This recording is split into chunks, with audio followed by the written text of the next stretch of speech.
So salvation gives you entrance into the kingdom. Sanctification gives you residency in the kingdom. Sanctification makes God to preside over your life. There are two distinct experiences, and they all happen, listen to me, they all happen instantaneously. But sanctification has two parts. The first part is that the grace of God sanctifies you instantaneously as you move on in the journey. But you see, the journey from the sea of the Red Sea, the shore of the Red Sea to Canaan did not take them one day.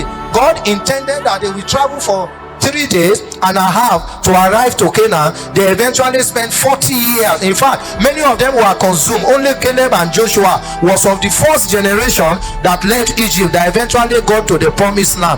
The journey, the temptation, the chaos on the way wiped them away. That is why you now need to be fortified with the nature, stamped with the attribute of God, with the image of God, to be able to survive all that will be happening all around us. He now said, when it happens to you, you are righteous. Righteousness means you have, just like that word, right. You have right standing. The original Hebrew word, righteous, right standing with God. All the men that God used, none of them have a falling stand with God. They all have a right standing with God.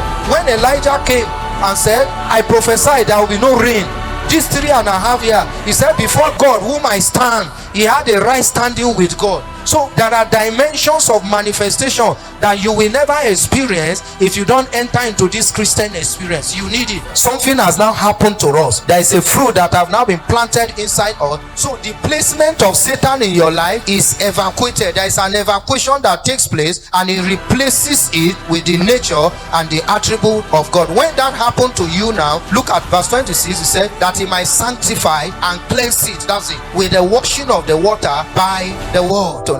Oh, no, no.